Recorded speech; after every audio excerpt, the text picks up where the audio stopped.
And welcome to Porchlight Letters podcast number 2294, chipping away at the to-do list. That's what we've been doing today.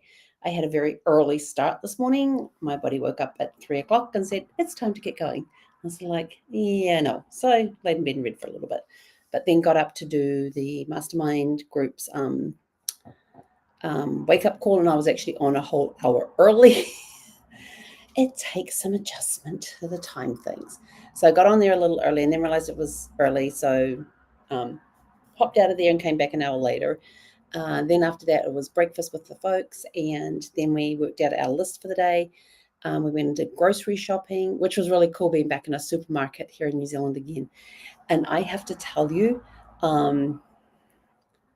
yeah, there was some new stuff. There was some old stuff. And one of my favorite candies is pineapple lumps, which is this pineapple flavored candy that's wrapped in dark chocolate, and it's really, really good. Well, not dark chocolate, but chocolate.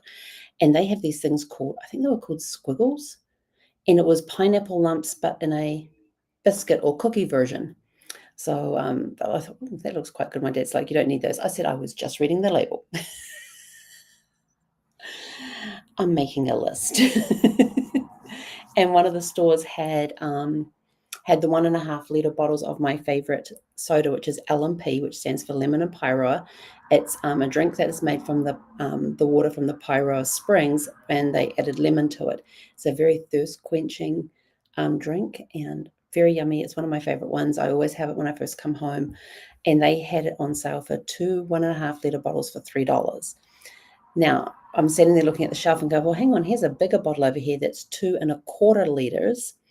But they were wanting $3.50 for that. I was like, I'm just going to get 2 1.5 bottles, 1.5 litre bottles. So I did. It was good.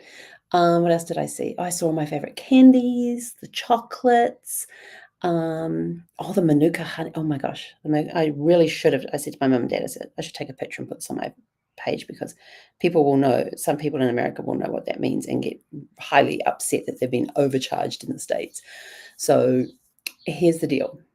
There was one place that we were in, they had different various brands of Manuka honey. For those that don't know, Manuka honey is it's a native plant. Manuka is a native plant of New Zealand, and it holds a lot of healing properties in the honey. Anti-inflammatory, antibacterial, anti-this, anti-that. There's a whole slew of things that you can put in there, and it's very good for putting on open wounds to help clean them out and help them heal. And in the States, if you go into like Sprouts, Whole Foods, places like that, even Trader Joe's, you go in and they'll have jars like about this big, that they're selling anywhere from $40 upwards. So do you want me to really upset you? Should I? Why not? And so they had those jars there that you can pay $40 and upwards for, at whatever there's a number that goes on them. These were at the 85 plus. And I can't remember what the MCG stands for. MCG, whatever it is, the measurement thing. And they went up to one that was over 250, whatever that measurement is. And that jar that was over 250 was like about this big.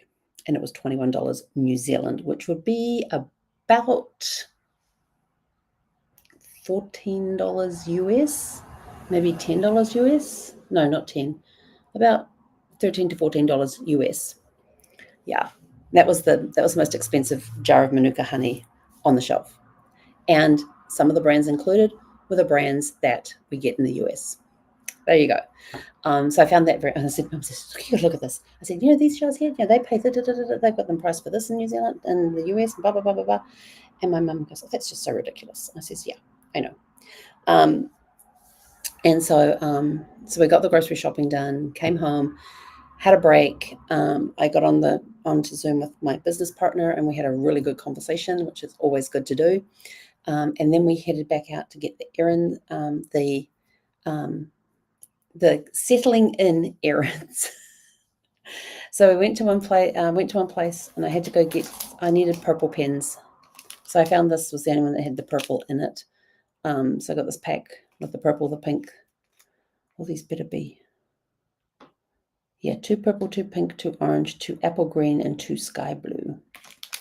I can't find my pencil case with it in, so I suspect it's sitting back in the US or in my stuff coming out there. So then we went from there. We walked over to the cell phone place where we wanted to get, which is the parent company of the company I wanted my cell phone service with, and went in there and get this. They had the iPhone 17 Pro Max. I think that's the big one. Cheaper than the 16 Pro Max. Yeah, they had interest-free payments on them. The 16 Pro Max was $10 more expensive per month than the 17 Pro Max. And so I thought, well, I might as well just get the 17 Pro Max. It gives me the screen size that I want. It does everything that I want it to do. And there was very little difference between the two phones. When we did the side-by-side comparison, there was very little difference. One was made of, the 16 was made of titanium. The 17 was made of aluminium. And there was a couple of functionality things that the 17 had that the 16 didn't. And I thought, oh, that'll work out. But when we came to talking to the girl about it and getting the things, they're cheaper. So you've got Spark, and they have a business subsidiary called Skinny. Skinny is a broken down version of their programs where it is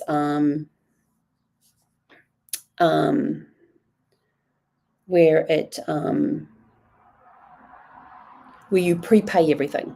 And they currently have a special going through the 7th of December where it's like $238 and you get a year.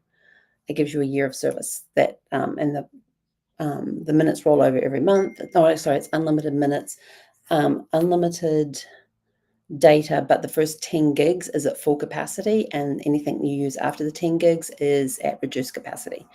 But I thought, okay, so she explained to us that even though they are subsidiary, we don't enroll their programs here, but we do sell the SIM cards. So I got my SIM card, I've got my New Zealand telephone number, and now I just got to go activate it all. So that's part of this afternoon's things to do.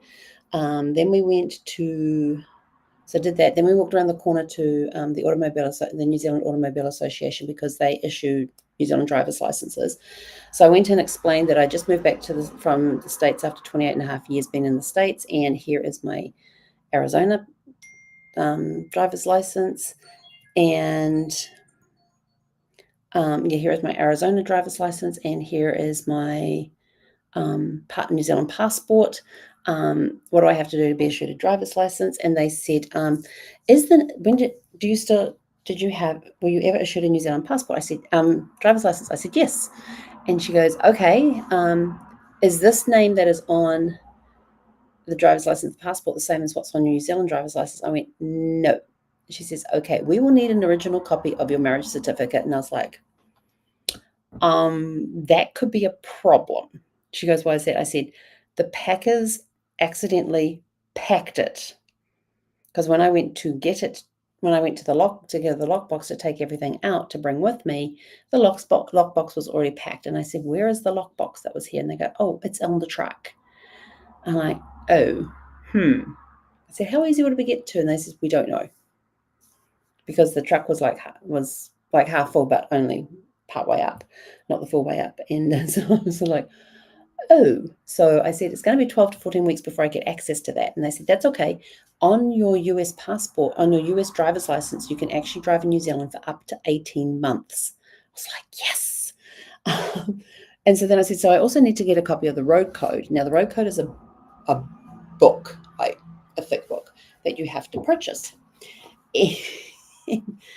And she says, oh, she also asked me how old I was as well. I said, I'll be 58. I just said one thing. I go, I'm currently 58, but I'll be 59 in a few weeks, in a few weeks. And she's like, okay. She's the same age as me. That's fine. But she says, instead of buying the road code, let me give you a workaround. I was like, okay.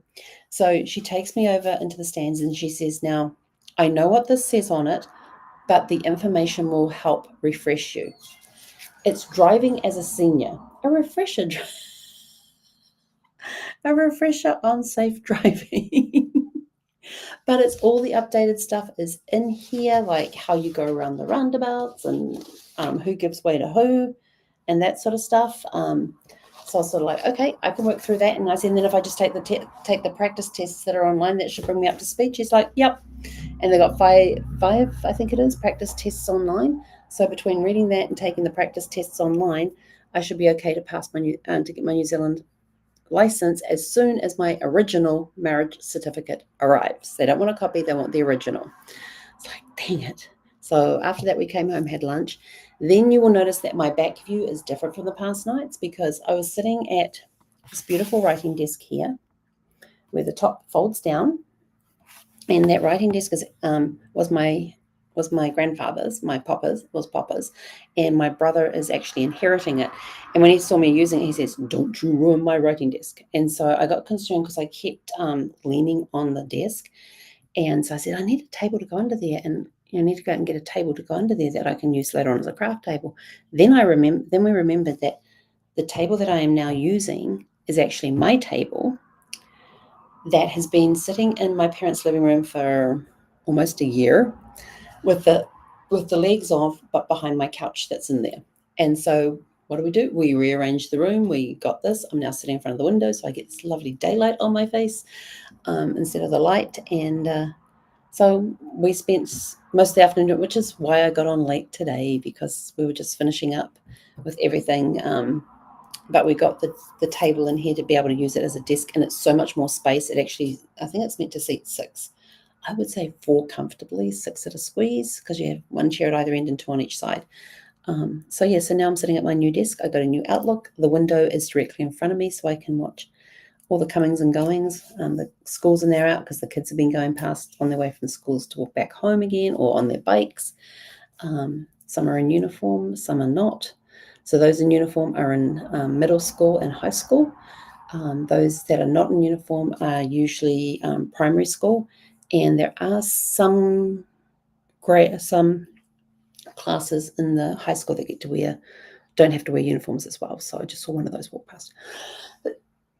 So we've still got stuff to do, but every time I take stuff off my to-do list, I go add about 5 things on. And there's challenges with some of my banks in the US because they only want US addresses and they're not international addresses. So I'm sort of like contacting them, having to contact them directly and say, "Hey, this is my new address. I don't have a US address anymore." So yeah, so we're dealing with that sort of challenge. So, but at least we've got some of the major things worked out. I just need to go on to Skinny now and set up my account with them, register my SIM card, pick the phone I want, pick the plan I want, pick the phone I want, and get all that shipped down. But they don't have the 17 on there, the iPhone 17. So I'm going to give them a call and say, "Hey, do you guys happen to have the iPhone 17 Pro Max?" And when we were down at the cell phone store today, they said those have only they just unboxed them within the last couple of days, so they only just received them. So we have to call them up to see if they actually, so call up Skinny and see if they actually have them. So, but that's it from us here today. What's this evening going to hold? Just going to at the point now where everything is settled enough that I can actually start doing client work again, which I have totally missed doing. So I'm going to get back into doing client work again, and then from there we'll be fitting errands in and around that too. Oh, and my mop gets chopped on Monday. Getting my mop chopped on Monday. Yep. I said to my mum, I said, "I feel like I've got a mop on my head." So she called her hairstylist and they've got me booked in for Monday morning. Yay! So with that, we are out of here. Go out, have a super fantastic sparkling day, and we will catch you guys back here tomorrow evening at